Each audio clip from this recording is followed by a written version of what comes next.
Fala, nação concurseira! Estamos de volta mais uma vez para mais uma aula. O tema de hoje, ação penal, né? Mais especificamente, o tema de ação penal pública.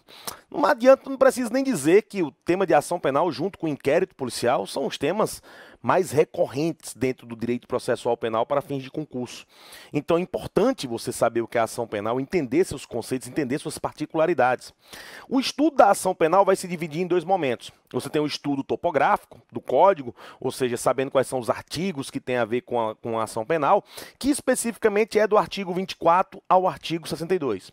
Só que quando você vai estudar o código através de seus artigos, você vai perceber que não tem uma linha lógica entre o artigo 24 com o artigo 30, com o artigo 41, uma hora ele fala em ação pública, outra hora ele fala em ação privada, ele vai misturando. Então não é muito produtivo você estudar o código na sequência, e sim entender a estrutura daqueles artigos dentro da matéria. O outro ponto que você precisa saber também de ação penal é sua parte teórica, a parte doutrinária, a parte que envolve especificamente conceitos, características. Tudo isso, quando cai em prova, geralmente exige do candidato um esforço a mais do que aquele mero decoreba, aquela mera aprendizado de letra fria da lei. Mesmo quando se trata de noções de processo penal, é preciso que você saiba esse conceito. Então, com vocês agora, eu vou começar tratando sobre o conceito de ação penal. Ao falar com vocês do conceito de ação penal, você vai ver que você vai terminar recaindo de todo jeito numa chamada teoria da ação. Por quê? Porque o conceito de ação penal, atualmente no Brasil válido, é o conceito que diz que a ação penal é um direito público subjetivo, autônomo, constitucional e abstrato, dado a todo cidadão para estar em juízo e pleitear, através do Estado, né, exercer o direito de punir. Ou seja, você tem que provocar o ente estatal para que com ele, através do seu poder de império, ele possa exercer o direito, o jus puniendi, né, o direito de punir. Então, a ação penal está diretamente atrelada à jurisdição, né? Elas são unidas no seu próprio conceito e também na sua forma. Contudo, quando a gente vai entender o que é esse conceito, você tem que saber o que é esse direito público subjetivo, o que é esse direito autônomo, o que significa ser a ação um direito constitucional e o que significa, sobretudo, esse direito abstrato. Então eu venho com vocês nesse primeiro slide para a gente trabalhar esses pontos doutrinários, esses pontos teóricos. Estou aqui na teoria da ação e, claro, para não fazer um resgate para além do século XIX, eu vou partir da teoria de Liebman, né? Por quê? Porque foi Liebman quem criou as condições da ação e deu esse conceito que hoje a gente reproduz. Então, o que seria a ação? A ação ela é tida como um direito público subjetivo. O que isso traria para a gente em especial? Afirmar que a ação é um direito público subjetivo é reconhecer que todo cidadão possui o direito público de ação, ou seja, o direito de estar em juízo. Como assim, professor, o direito de estar em juízo? Isso mesmo, o direito de ação ele vai trazer para você essa garantia de você provocar a jurisdição estatal para, com isso, tentar uma sentença favorável, né? Uma sentença que seja procedente ao seu pedido. Então, especificamente, quando se fala um direito público e subjetivo direito de ação, é esse direito que você visualiza nesse momento. Por exemplo, se eu lhe perguntar se eu e você, agora, nesse momento, estamos com o nosso direito de ação, sim, ele é um direito público, um direito que está na Constituição como garantia. Você pode até nunca ter entrado com a ação na vida, mas esse direito lhe pertence. É um direito que lhe foi entregue, ou seja, todos têm o direito de provocar a jurisdição estatal para tentar com isso um provimento favorável, ou seja, o direito de estar em juízo. E é claro que ele está diretamente ligado com o direito constitucional, não é? Porque quando você fala que a ação penal é também um direito constitucional, fala também que é também um direito constitucional, o que é que você está tentando dizer com isso? Está tentando afirmar que na Constituição, no seu artigo 5º, o direito de estar em juízo funciona lá como uma garantia fundamental. Quando a Constituição diz O Poder Judiciário não excluirá de sua apreciação lesão ou ameaça ao direito. Artigo 5º, inciso 35. Vai estar dizendo assim, ou seja, sempre que houver uma lesão ou ameaça a um direito, é permitido a todos exercer o seu direito subjetivo de acionar o Estado, né? Pedir uma tutela estatal com relação àquela questão específica que você está apresentando. Então, afirmar que o direito de ação é um direito constitucional é dizer que ele possui fundamento na nossa atual ordem constitucional. E ele possui. Está no artigo 5º como uma garantia constitucional. Certo, professor. E o que significaria dizer que ele é um direito autônomo? Vamos entender isso agora. Dizer que a ação penal é um direito autônomo já remete a outra discussão. A discussão se o direito de ação está ligado ao direito material que ele representa.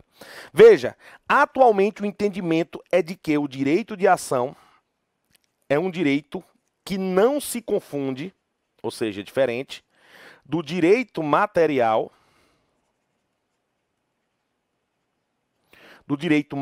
que ele está representando. Então, veja, afirmar que o direito de ação é um direito autônomo é dizer que esse direito que você possui de estar em juízo, esse direito de acionar o Estado, não se confunde com o seu pedido, com o objeto da ação. Ah, professor, então quer dizer que quando eu cometo um crime, quando alguém comete um crime e eu entro com uma queixa-crime com essa pessoa, o fato de eu oferecer uma queixa-crime não se confunde com o objeto da ação, ou seja, um crime de calúnia, um crime de injúria? Não. Não em nenhuma hipótese. Ah, professor, porque eu pensei que sempre na ação penal, toda ação levaria a uma ação ou procedente ou improcedente, ou seja, ela seria necessariamente uma sentença condenatória ou uma sentença absolutória. E aí onde você se engana. Lembra que no processo civil você já aprendeu o nome de uma ação, a classificação de uma ação chamada de ação declaratória? Reparou que a ação declaratória, ela simplesmente declara um estado, declara uma situação? No processo penal não é diferente. Se você observar o habeas corpus, o que é o habeas corpus? Uma ação constitucional, que você visa que seja declarado um determinado constrangimento ilegal. Esse constrangimento ilegal pode ser uma privação da sua liberdade, pode ser uma ameaça à sua liberdade de ir e vir, pode ser também um constrangimento ilegal por você estar sendo processado sem justa causa. Ou seja, o fator de você afirmar que não existem os indícios mínimos que justificariam uma ação contra você. Então o habeas corpus ele declara um estado de constrangimento ou não, e não necessariamente seria uma decisão de mérito. Ou seja, um crime ocorreu ou se alguém praticou um delito, não está envolvido nisso. E para você entender o direito autônomo, dizer assim, o direito processual penal é um direito autônomo, você precisa saber o que seria a teoria abstrata do direito de ação. Porque eu disse, a ação penal é um direito abstrato. E o que seria isso? Veja, afirmar que a ação penal é um direito abstrato vai requerer de você entender primordialmente o que seria a teoria abstrata e a teoria concreta do direito de ação. A teoria concreta do direito de ação, que é a mais antiga, afirmava que o direito de ação estava vinculado, ou seja, tinha um vínculo atrelado, estava vinculada à sentença, ou seja, ao resultado do processo. Segundo essa teoria, você só teria exercido direito de ação se a sentença for procedente, ou seja, se reconhecer o seu pedido. Segundo a teoria concreta, quando a sentença é improcedente, ou seja, quando ele absolve o indivíduo, segundo essa teoria, se o pedido foi contrário, se a decisão foi contrária ao seu pedido, você não exerceu o direito de ação, que eu vou botar aqui só de DA, ok? Você não exerceu o direito de ação. E aí seria muito estranho, né? Como é que você justificaria, então, o indivíduo ter sido denunciado, ofereceu resposta, teve audiência de instrução, apresentou alegações finais, aí na hora da sentença o juiz disse que não houve crime e você, então você não exerceu o direito de ação. Certo, se eu não exerci o direito de ação, então o que foi que eu fiz, desde a denúncia até a sentença? Como você chamaria isso? E é aí que surge a teoria abstrata, dizendo que o direito de ação é simplesmente o direito de estar em juízo e não se confunde com o resultado do processo. Então, anotando aqui para vocês, a teoria abstrata do direito de ação vai nos dizer com segurança que não há vínculo, não há vínculo com a sentença.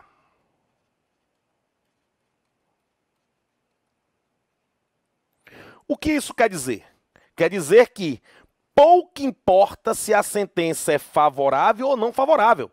O direito de ação, ele é exercido pelo simples fato de você estar em juízo. Isso é que faz você ter o direito de ação, né? Esse é que seria exatamente o direito de ação. Ah, professor, então quer dizer que a ação penal ela se reconhece exercida não através da sentença, e sim quando o juiz admite a minha petição inicial, não é isso? Isso. E é por isso que é tão importante você entender o que seria a classificação as condições gerais da ação, não é?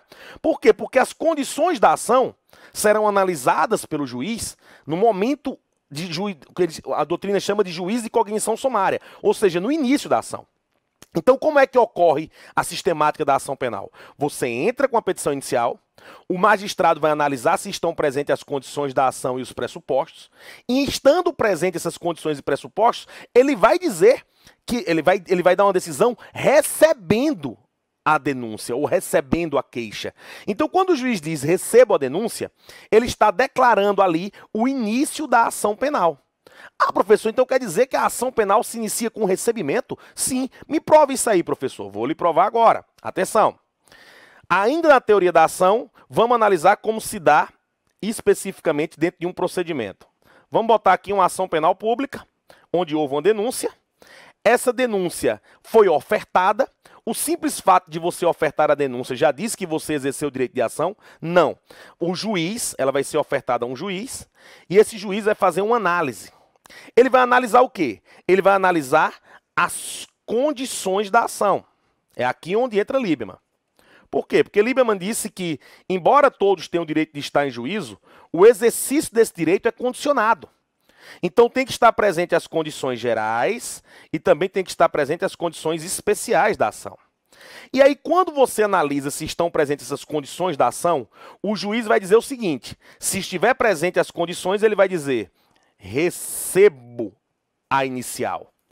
Esse recebimento da inicial é o que a gente pode dizer como o juiz reconhecendo que você cumpre as condições para estar em juízo. Isso mesmo, olha que interessante. Então, se você cumpre as condições de estar em juízo, a partir da decisão que recebe a denúncia, aqui se dá início à ação penal. Então, o que é que diz se você exerceu ou se você não exerceu o direito de ação? É a sentença? Não. Você acabou de aprender que o que diz se você exerceu ou não exerceu o direito de ação é a decisão que recebe ou que rejeita a denúncia. Se o juiz receber a denúncia, houve início à ação penal. A ação penal foi reconhecida, ou seja, o seu direito de estar em juízo está reconhecido. E no fim desse processo, mesmo que a sentença seja desfavorável a você, você tinha o direito de estar em juízo. Por quê? Porque ele foi analisado no começo da ação. Diferentemente é quando o juiz rejeita, né? Se ele rejeitar a inicial, é porque ele está reconhecendo que não está presente alguma condição. Se não está presente alguma condição, é porque você não pode exercer o direito de ação. Então, aqui seria a teoria da ação para você entender o que seria o seu início e o que seria especificamente essas condições da ação. Certo, professor, mas como é que se classifica a ação penal? Isso é importantíssimo para você entender o que é condição geral e o que é condição especial. Vamos primeiro entender o que são as ações penais. Vamos para cá. Se você tiver que fazer uma classificação mais doutrinária, né, aquela classificação mais tida como comum, você vai ver assim: a ação penal ela vai se subdividir em ação penal pública e ação penal privada. Toda a discussão em se saber se uma ação penal é pública ou privada, você resolve exclusivamente reconhecendo qual é a sua titularidade. Então você tem que saber quem é que tem a titularidade da ação penal, ou seja, quem pode entrar com a ação pública, e você precisa saber quem é que tem a titularidade da ação penal privada. Sabendo isso, você resolve metade dos seus problemas. Quem é que tem a titularidade da ação penal pública? O Ministério Público. Isso é o que você encontra no artigo 129, inciso 1º da Constituição Federal, quando a Constituição institui o Ministério Público como sendo o órgão oficial acusador. Caberá a ele entrar com a ação penal pública. E a ação penal privada? De regra, quem entra é a figura do ofendido, né? Ou seja, a vítima. Mas é só ele? Não. Se ele for menor, poderá ser entrado pelo seu representante legal. E se ele morrer? Se ele morrer, a titularidade pode ir para os seus sucessores, que é o famoso CAD, não é? O que é o CAD? Cônjuge, descendente, ascendente e irmão. Não é? Esses seriam os sucessores que você encontra elencados no artigo 31 do Código de Processo Penal. Certo, professor? Então já entendi. Uma ação será privada quando o ofendido entrar com a ação. E uma ação será pública quando o Ministério Público entrar com a ação. Isso mesmo. Professor, não seria mais lógico falar do bem jurídico protegido? Não. A doutrina moderna hoje aponta para você verificar a titularidade. Tanto é porque quando eu for lhe ensinar a ação privada subsidiária da pública, você vai ver que na essência ela é pública. É uma ação pública, mas ela é chamada de ação privada porque foi o ofendido que o intentou. Então presta atenção na titularidade da ação. Se foi o Ministério Público que entrou com a ação é pública. Se foi o ofendido que entrou com a ação é privada. Essa aqui seria a grande divisão. Agora, mesmo nessa classificação, é importante que você se recorde que a ação pública vai se subdividir em ação penal pública incondicionada e em ação pública condicionada. Aqui eu não preciso de maiores dificuldades, você consegue rapidinho entender o que está escrito aqui. Quando você diz que uma ação penal pública é incondicionada, você está vendo aqui o prefixo in de negação, não é? E quando você fala que ela é condicionada, ela já está derivando da própria palavra. O que é que você entende quando eu digo que algo é condicionado ou incondicionado? Você vai ver que essa palavra está ligada às condições, né? As condições. Então, quando eu digo que uma ação penal pública ela é incondicionada, eu estou lhe afirmando que essa ação penal não possui condições. Agora, que condições ela não tem? A condição geral ou a condição especial? Pense, a condição geral, ela ganha esse nome porque ela tem generalidade. A condição geral está presente em todo e qualquer tipo de ação. A ação pública ou a ação privada, todos têm condição geral. O que pode ser que não tenha é a condição especial ou a condição específica. Então, quando o legislador criou esse nome, ação penal pública incondicionada, ele estava realmente se referindo a um tipo de ação sem condição especial. Ah, professor, então quer dizer que toda ação penal pública incondicionada é chamada assim porque ela não possui condição especial de processamento? Isso mesmo. É uma ação que não precisa de condição especial, ou seja, não precisa de nenhum tipo de autorização.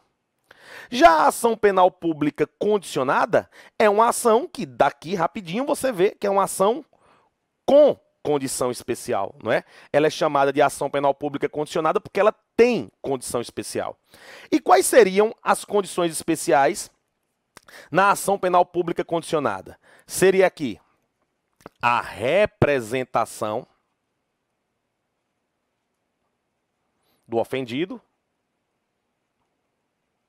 e seria aqui a requisição do ministro da Justiça. Não confundir com o Ministério Público, hein? Estou falando ministro da Justiça. Beleza? Ah, professor, então quer dizer que a ação penal pública condicionada só possui essas duas condições especiais? Isso mesmo. A primeira, a representação do ofendido. A segunda, a requisição do ministro da Justiça. Somente isso. E professor, e a ação penal privada tem condição especial? Sim. Só quem não tem condição especial é a incondicionada. Só. Todas as demais terá condição especial. Então, a ação penal pública condicionada tem e a ação penal privada também tem. Qual é a condição especial da ação penal privada? O requerimento. Só pode haver ação penal privada se houver requerimento. Certo, professor? E o que seria esse requerimento? Esse requerimento é o que você chama de queixa-crime. não é? Esse requerimento é o que você chama de queixa-crime. Então, aqui você já está percebendo claramente que só pode haver ação penal privada se houver queixa-crime. Tá certo isso? Tá. Como é que vai se iniciar uma ação penal privada se não tiver petição inicial? Se não tiver queixa-crime, não é? Então, categoricamente aqui, você aprende quais são as diferenças entre uma ação penal pública incondicionada, condicionada e uma ação penal privada. Recapitulando, a ação penal pública incondicionada é a única que não tem condição especial. Ou seja, não precisa de nenhuma autorização. Já a ação penal pública condicionada tem a autorização que é dada pela vítima. Como é o nome dessa autorização dada pela vítima? Representação. E tem uma autorização que é dada pelo ministro da Justiça, que se chama de requisição. Ok? Então veja que aqui estamos falando de formas de autorização. E o ofendido também tem que autorizar na ação penal privada? Sim, o requerimento ou a queixa-crime é exatamente a autorização, né, a manifestação do particular tentando provocar a jurisdição estatal. Certo, professor? Então, isso são condições especiais. Mas quais seriam as condições gerais? As clássicas condições gerais, aquela de Lieberman, a gente vai estudar agora. Veja, quando se fala em condições da ação, especificamente aqui está se referindo às condições gerais da ação, né, ou genérica. Ah, professor, então condição geral é aquela que está presente em todo tipo de ação. Isso mesmo. Só pode existir ação se estiverem presentes as condições gerais. E quais são essas condições gerais? Veja, de uma maneira clássica, entendia-se que as condições gerais da ação era a possibilidade jurídica do pedido, seria o interesse de agir,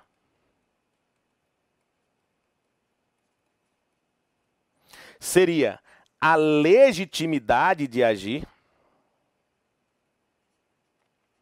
que corretamente se chama de legitimidade ad causam, né? Ou legitimidade para causam, e recentemente foi incluído pela doutrina moderna a justa causa.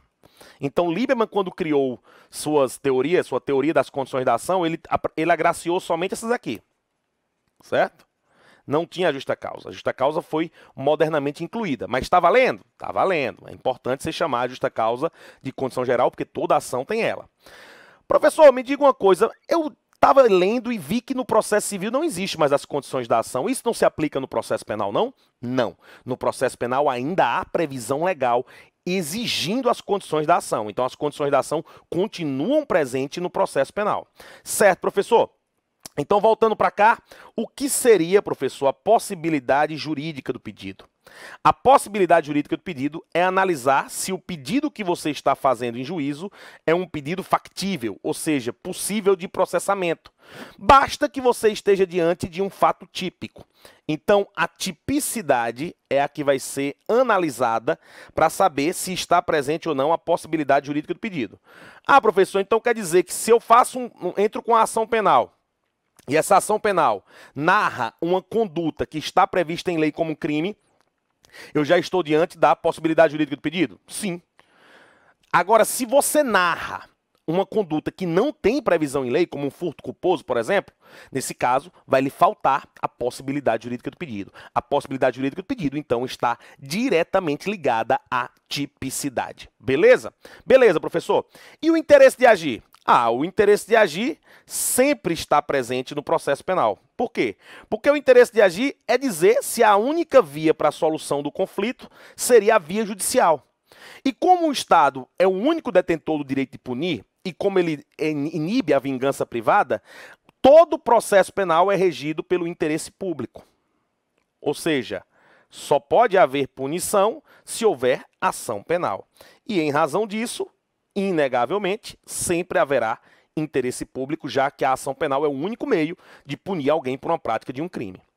Certo, professor? E quando a gente vai para a legitimidade ad causam, o que seria? Aqui você tem que saber que existe a legitimidade no polo ativo e também existe a legitimidade no polo passivo da ação. A legitimidade no polo ativo é dizer quando especificamente, alguém pode figurar como autor da ação. Ou seja, é aquele que está acusando. E quem é que pode acusar no processo penal? Vamos lembrar com calma. Vamos lembrar, se a ação penal é pública, essa acusação vai ser feita pelo Ministério Público. Se a ação penal for privada, ela vai ser feita pelo ofendido. Mas lembrando-se que o ofendido pode ser substituído pelo seu representante legal e pelos sucessores, não é? Certo, professor? E quem mais?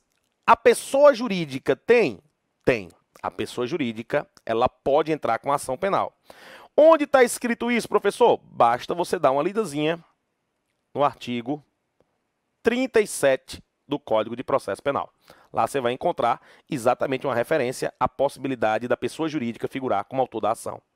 Certo, professor? E quem é que pode figurar no polo passivo?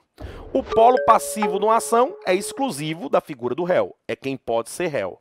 E para definir quem pode ser réu no processo penal é extremamente simples. É toda pessoa que seja maior de 18 anos. Professor, não seria toda pessoa que é maior de 18 anos e capaz mentalmente? Não. O incapacitado mentalmente, ou seja, a inimputabilidade por doença mental, não afasta a ação penal. Lembre que durante a ação pode ocorrer o incidente de insanidade.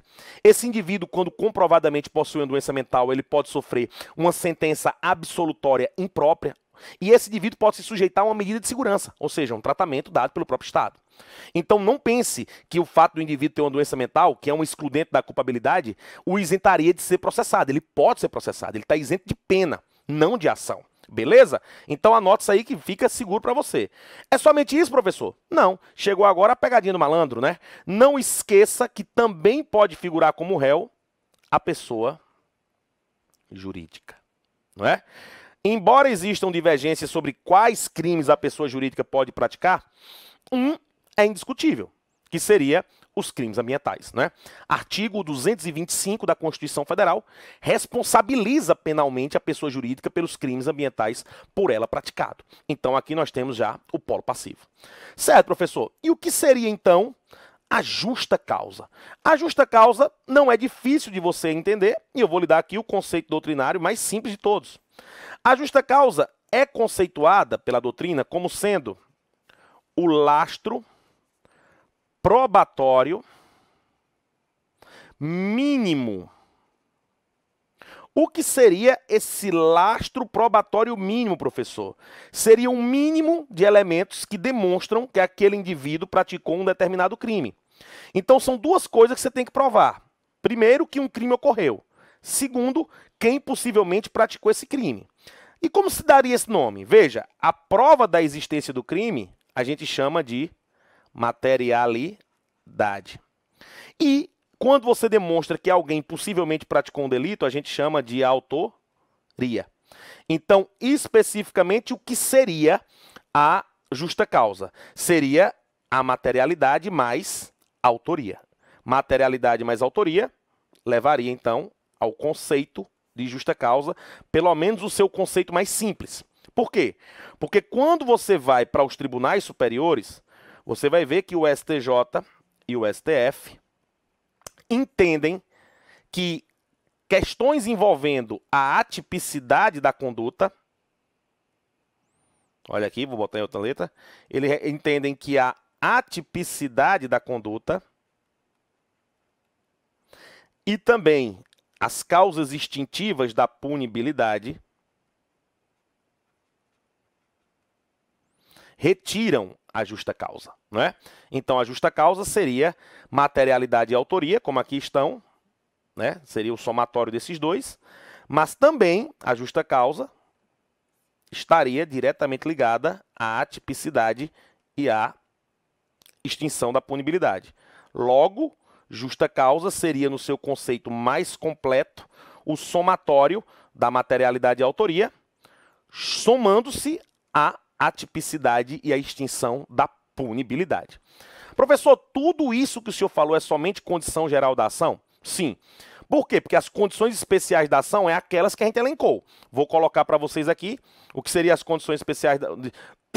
Desculpe. O que seriam as condições especiais da ação? Condição especial da ação é chamada também de condição de procedibilidade. Esse nome é famoso, ok? Quais seriam elas? A PPC. A PPC significa ação penal pública condicionada. APP. APP significa ação privada. Então, quais seriam as condições especiais da ação? Na ação penal pública condicionada, como a gente já viu, vai ser a representação ofertada pelo ofendido ou a requisição do ministro da Justiça. Certo, professor? E na ação penal privada? Vai ser o requerimento. O requerimento de quem? Do ofendido. Lembre-se, o requerimento do ofendido aqui, quando você entra com a ação, passa a ganhar o nome de queixa-crime.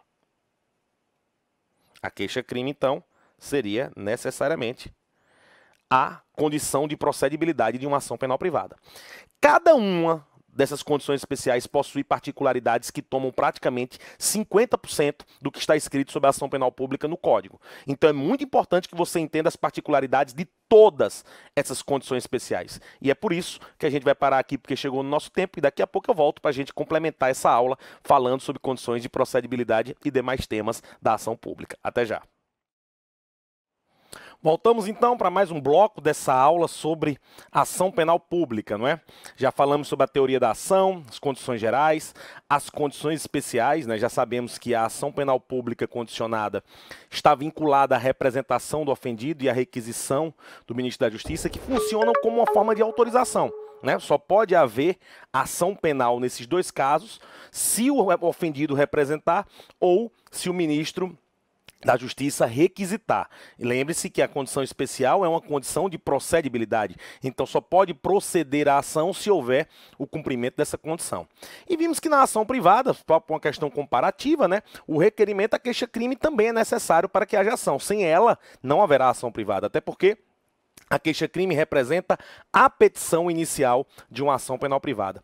Eu parei a aula elencando para você essas condições de procedibilidade, e eu prometi que eu ia fazer um quadro comparativo, né? Um quadro comparativo com todas as informações que são relevantes sobre cada uma dessas três condições especiais. Vou botar a privada também aqui para facilitar a sua compreensão. E pode ter certeza que todas as perguntas de concurso que envolvem esses institutos estarão dentro desse quadro. Então, se você aprender esse quadro, para você fica bem mais simples de entender isso aí. Vamos lá então comigo aqui, ok? Professor, vai fazer o quadro na mão? Isso mesmo, eu trabalho com essa didática de que você vai preenchendo o quadro comigo e vai fixando melhor na sua cabeça. Comece fazendo assim, ó. Começa fazendo assim. Vou botar uma canetinha aqui mais escurinha. Bota assim, ó.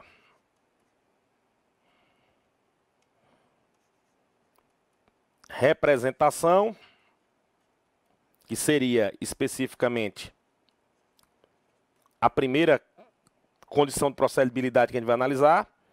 Aí passa uma linha aqui, bota requisição do ministro da Justiça, vou botar MJ aqui, e bota aqui do lado requerimento, né? Requerimento barra queixa, crime, para lembrar que estamos falando da ação privada. Certo, professor, então quer dizer que é só, desculpa aí, então quer dizer que é só seguir esse quadrozinho?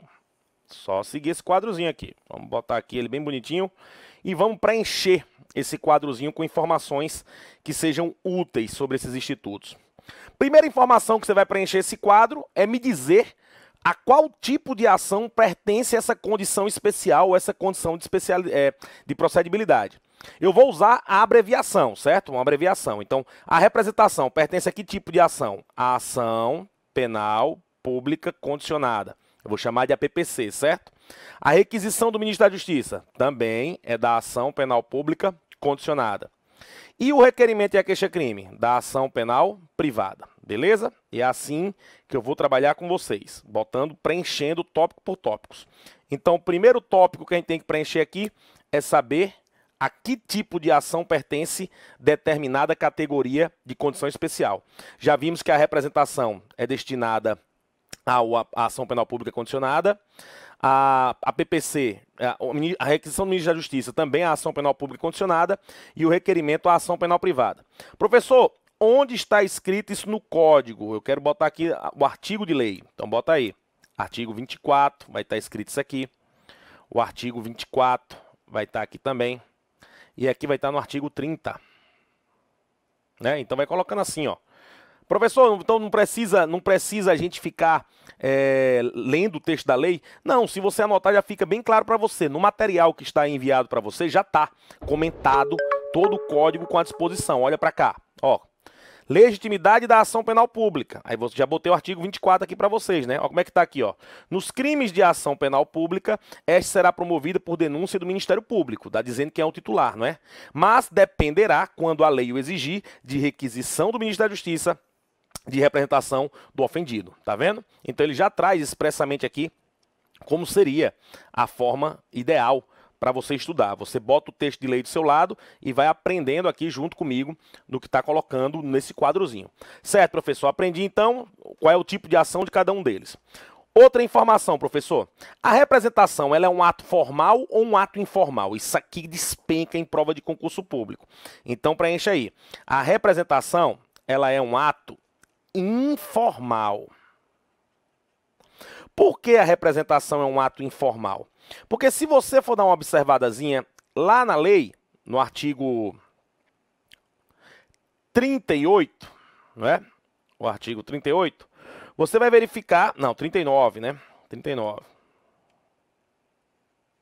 No artigo 39, você vai verificar que lá diz que a representação ela pode ser oral ou escrita. E não exige nenhum tipo de formalidade para ela.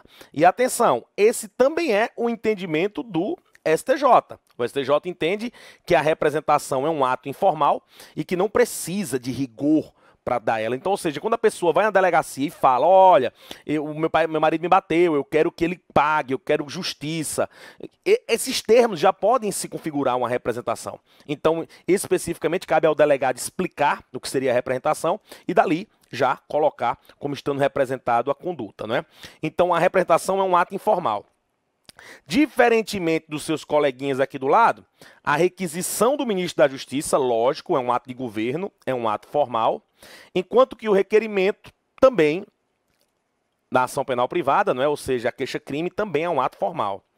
Aqui cabe destacar, especificamente, com relação ao ato formal aqui do requerimento da ação penal privada, que você vai encontrar na lei, lá no artigo 44, você vai encontrar dizendo que a queixa-crime deve ser ofertada por procurador com poderes especiais. Isso é importante de você anotar. Poderes especiais. Então, quando a vítima contrata um advogado para ele atuar numa ação penal privada, não basta aquela procuração com poderes gerais, né? O poder normal, procuração ad judicia, como se fala. Lá tem que ter os poderes especiais. Os poderes especiais é simplesmente incluir na procuração o nome da vítima, né, que está ali com o outorgante, e o fato criminoso. Tem que mencionar qual é o fato criminoso que está se colocando. Alguns até recomendam que se coloque sucintamente uma breve narrativa dos fatos, né? Isso é muito importante porque é uma exigência de lei. Então, coloca aí como sendo um ato formal. Certo, professor? Anotei aqui. Vamos para outro ponto importante. A representação, professor, possui prazo? Sim, ela possui prazo. E esse prazo é um prazo o quê? Atenção, tem que colocar e não esquecer jamais isso aí. É um prazo decadencial. Então, quando ele não é cumprido, ocorre decadência, não é? E de quanto é esse prazo? Esse prazo é um prazo de 6 meses, não é? Vamos colocar aqui. É um prazo de 6 meses. A contar de quê? Esse prazo de 6 meses se conta de quê? Da data do fato ou da ciência da autoria? É importante que você nunca confunda isso, ok? A contagem desses 6 meses se dá da ciência da autoria. O que isso significa? Isso significa que o prazo decadencial, para ocorrer a decadência da representação, não importa quando o crime ocorreu, e sim quando você soube quem praticou o delito, quando você tem conhecimento de quem foi a pessoa que praticou o delito. Então, tome muito cuidado, eu vou até destacar isso aqui para vocês, tome muito cuidado, porque a prova do concurso, quando cai isso, cai perguntando exatamente aqui. dizendo que foi da ciência da autoria, para tentar enganar você, candidato. Então, nunca esqueça que o prazo é decadencial, de 6 meses, a contar da ciência da autoria, ok? Professor, existe também, nesse caso, prazo para a queixa-crime? Sim, é o mesmo prazo. Ou seja, é um prazo decadencial de 6 meses a contar da ciência da autoria. É o mesmo prazo por quê? Porque eles estão no mesmo dispositivo de lei, ok? Tanto aqui está no artigo 38, como aqui também está no artigo 38. E a requisição do ministro da Justiça, professor, tem prazo? Não tem prazo decadencial, ok? Não há prazo decadencial para o ministro da Justiça. Por quê? Porque a lei só fala especificamente na queixa-crime e na representação, não trata sobre ela. Certo, professor, e é possível voltar atrás na ação penal pública condicionada ou na ação penal privada?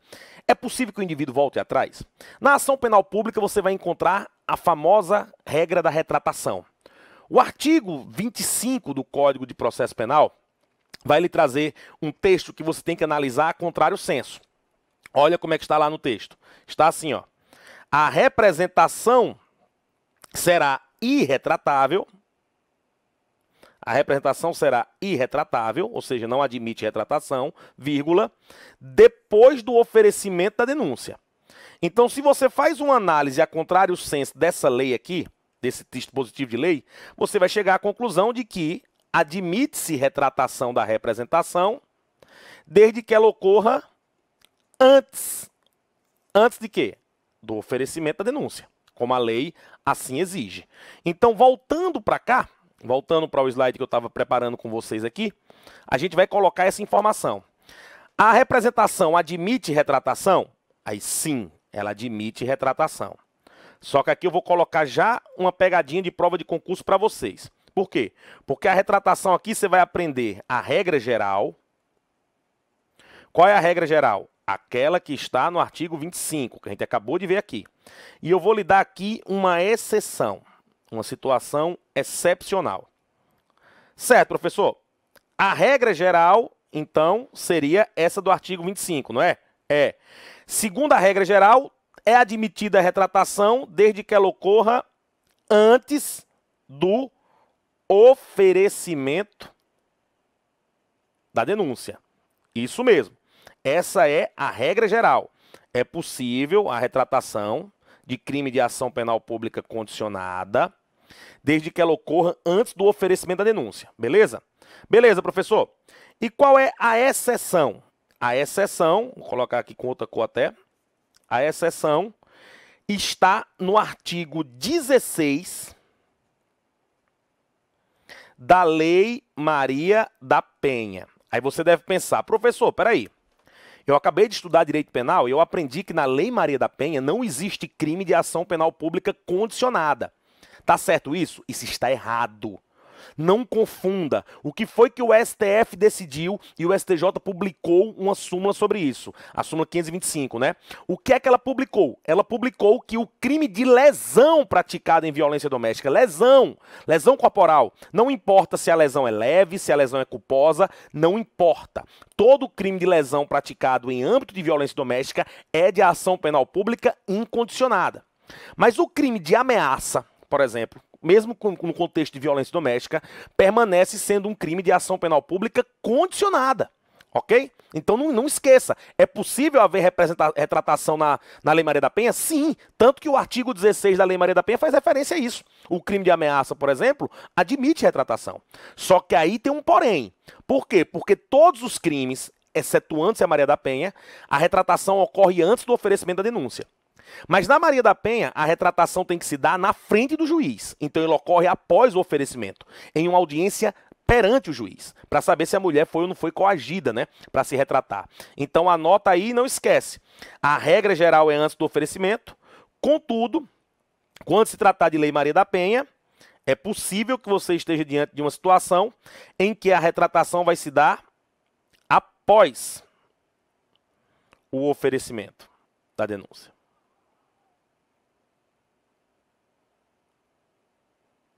após o oferecimento. Então aqui você está vendo que são situações distintas e quando isso cai em prova de concurso é um Deus nos acuda, não é? De gente caindo de besteira. Então você anotou aí e aprendeu. Professor, com relação à requisição do ministro da Justiça, admite retratação? Aqui eu vou colocar um asterisco porque existe uma divergência doutrinária enorme com relação a isso. E é por isso que nunca você vê isso sendo cobrado em prova de concurso. A doutrina clássica afirma que é irretratável, ok? A doutrina clássica, irretratável, ok? A doutrina moderna diz que é retratável. A matéria está pendente de julgamento no STF, mas por enquanto você mantém então essa informação aqui, de que é irretratável, seguindo a doutrina clássica. Só para ter que escolher um dos dois, ok? Por conta especificamente de que não há um pronunciamento, então permanece aqui como sendo a doutrina clássica. Mas não precisa se preocupar que isso não cai em prova de concurso. Certo, professor? E a questão da queixa-crime, a ação privada admite essas formas de desistência? Sim. Só que na ação penal privada, o que admite é a renúncia, admite o perdão e admite a perempção, que são formas de desistência da ação que só existe aqui, nos crimes de ação penal privada. Então, a renúncia é aquela que está disciplinada no artigo 50, o perdão é a que está no artigo 51 e a perempção é aquele que está no artigo 60. Beleza? Então, aqui eu já dei para vocês como se dá o comparativo de todas essas questões. O que é que cai muito em prova de concurso? Isso. Essas informações sobre representação, requisição do ministro da Justiça e, paralelamente, a questão da ação penal privada. Então, por exemplo, você não pode dizer que se admite perdão e perempção na ação pública. Por quê? Porque nesse quadrozinho, se você observar, ó, o perdão e a perempção estão diretamente ligados à ação penal privada, né? Então, você tem que ter essa sistemática aqui. A retratação é própria da representação, né? Você não vai encontrar ela de jeito nenhum, em nenhum caso que envolva a requisição do ministro da Justiça. Então é assim que você vai efetivamente trabalhando essas informações. Pega esse quadrozinho e coloca na cabeça, não esqueça jamais. Certo, professor? E o pacote anticrime trouxe novidade? Tem alguma coisa em ação penal que, no capítulo de ação penal, que seja importante? Tem. Uma delas é o arquivamento do inquérito policial, né, que é o artigo 28, que houve uma alteração. Essa eu não vou trabalhar com vocês, porque vai ser estudado na aula de inquérito policial. Mas ele trouxe o artigo 28A, que trata sobre o acordo de não persecução criminal. É tema novo, né? O que é o acordo de não persecução criminal? É uma relativização do princípio da obrigatoriedade.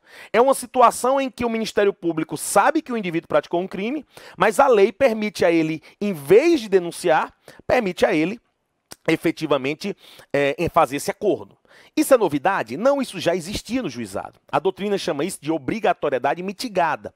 Ah, professor, então isso está diretamente ligado ao tema de princípios da ação penal? Sim. Vamos colocar então aqui mais um slide para a gente colocar os princípios da ação penal.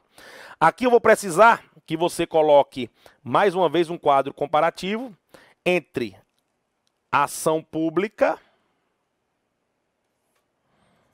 e a ação privada. Para a gente fazer esse mapeamento comparado, que é interessantíssimo quando você estuda assim, os dois institutos juntos, para você ter uma visão geral, certo? Vamos lá. Quais são os princípios que informam a ação penal pública? Primeiro, a obrigatoriedade, ou seja, quando o Ministério Público toma ciência de que alguém praticou um delito, ele é obrigado a agir, ou seja, obrigado a oferecer denúncia, pelo menos no seu conceito clássico. Outro ponto importante, a ação penal pública é disponível ou indisponível? Ela é indisponível. Então, ela é regida pelo princípio da indisponibilidade. Espera aí que eu escrevi, foi tudo errado aqui. Ela é regida pelo princípio da indisponibilidade. Onde está essa questão da indisponibilidade? Você encontra ela facinho, facinho, lá no artigo 42. O artigo 42 vai dizer que o Ministério Público, depois que oferece a denúncia, não pode mais dela desistir, né? Então aqui é simples. Certo, professor? Outro princípio da ação penal pública, a oficialidade, não é? Por quê? Porque a oficialidade é que diz que tem que haver um órgão oficial para oferecer denúncia. Existe esse órgão oficial? Sim. Artigo 24, né? Deixa claro para você que é o Ministério Público, o responsável pela ação penal pública. Beleza, professor. Outro princípio aí interessante. Agora chegou o princípio da divisibilidade. Aqui existe uma divergência doutrinária enorme, porque alguns falam que seria indivisível a ação penal pública. Contudo, atualmente o entendimento do STF e do STJ é pela divisibilidade, ou seja, a ação penal ela pode ser divisível. O Ministério Público pode oferecer a denúncia contra umas pessoas e outras somente após ter mais informações sobre ela. Então ele pode denunciar duas pessoas, depois aditar, entrar com a denúncia depois contra outra pessoa. Tudo depende da investigação. Porque a ação privada é indivisível, não é? Então, na ação privada, eu só posso entrar com a queixa contra todos que praticaram um crime. Se eu deixar um de fora, isso é considerado uma renúncia tácita que vai se estender a todos os demais por força da indivisibilidade. Mas a ação penal pública, anota aí para não errar em prova de concurso, atualmente ela é tida como indivisível. E nós temos aqui também o princípio da intranscendência, que seria nada mais, nada menos do que a garantia constitucional de que a pena não irá ultrapassar a figura do acusado. Então, o que é o princípio da intranscendência? É o contrário de transcender. Então, o princípio da intranscendência é o princípio que assegura que quando o indivíduo pratica um crime, esse crime não vai alcançar o responsável civil.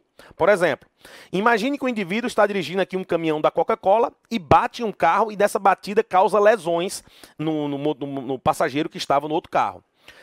No direito civil, a gente aprende que é possível a responsabilidade objetiva, não é? Ou seja, eu posso processar tanto o motorista quanto a Coca-Cola e a Coca-Cola teria direito de regresso contra ele. No processo penal, nunca a Coca-Cola vai ser acusada por esse crime de dano, por esse crime de lesão que ele causou na condução de veículo automotor. Somente quem estava na condução do veículo é que será a responsabilidade. A responsabilidade, então, aqui é subjetiva e não transcende para o responsável civil. Daí o nome princípio da intranscendência. Só a título de comparação, porque eu vou ter que dar isso aqui na aula de ação privada, a ação privada é exatamente o contrário da ação pública, não é? A ação pública aqui, ó, se a ação pública é obrigatória, a ação privada ela é oportuna. Então aqui rege o princípio da oportunidade. Aquele que diz que o ofendido vai decidir se entra com a ação ou não. Ele não é obrigado a entrar. Também, na ação privada, vai trazer o princípio da disponibilidade. Por quê? Porque o Ministério Público não pode desistir da ação. Mas a gente viu, né, em vários dispositivos que a gente colocou ali, que a ação penal privada pode ser desistida através do artigo 50, artigo 51 e artigo 60, que seria a renúncia, o perdão e a perempção que são admitidos na ação privada. A ação privada não existe órgão oficial, né? Então não tem um referencial para oficialidade. Já a divisibilidade na ação penal privada, ela é indivisível, né? Aqui vai ter a indivisibilidade. E se você for lá no artigo 46, você vai ver que o artigo 46 diz que cabe ao Ministério Público zelar por essa indivisibilidade, né? Ou seja, ele atua na ação privada como fiscal da lei, zelando pela indivisibilidade. Então seria o contrário, né? Aqui é divisível, enquanto que na ação penal privada ela é indivisível, não é? Colocando aqui só para deixar em destaque para vocês a diferença básica que a gente encontrou aqui. Certo, professor? E o que mais? Está faltando somente o princípio da intranscendência, não é? Que no processo, na ação penal privada tem o mesmo princípio. Princípio da intranscendência. Ou seja, a ação penal privada também não vai transcender a figura do acusado. Certo, professor? E onde está a bola da vez agora? A bola da vez está aqui, ó. A bola da vez está em você entender quais são as relativizações ao princípio da obrigatoriedade, que seria o que dá o nome de obrigatoriedade mitigada. Esse é o nome que eu quero que você guarde aí. Obrigatoriedade mitigada. O que seria a obrigatoriedade mitigada? São situações que a lei autoriza o Ministério Público a ter conhecimento de um fato criminoso e ainda assim não oferecer denúncia. Ele pode entrar em acordo. Certo, professor, então quer dizer que foi o acordo de não persecução criminal que trouxe isso para a gente? Não. Já existia a figura da transação penal, só que o acordo de não persecução criminal passa a ser uma nova hipótese. Então vou colocar para vocês aqui, para a gente ficar com o material bem amarradinho. Então eu estou falando com vocês do princípio da obrigatoriedade mitigada. O princípio da obrigatoriedade mitigada, nós temos alguns exemplos aqui, como eu já lhe disse, que serão a transação penal nos juizados especiais, não é? Que permite o Ministério Público, mesmo sabendo da existência de um crime, propor um acordo. E aqui, o acordo de não persecução penal. Estou colocando só a inicial, a NPP, não é? O acordo de não persecução penal, beleza? Esse daqui está previsto no artigo 76 da Lei 9099/95, que trata sobre os juizados especiais criminais. É claro que eu vou esmiuçar essa lei todas com vocês no futuro.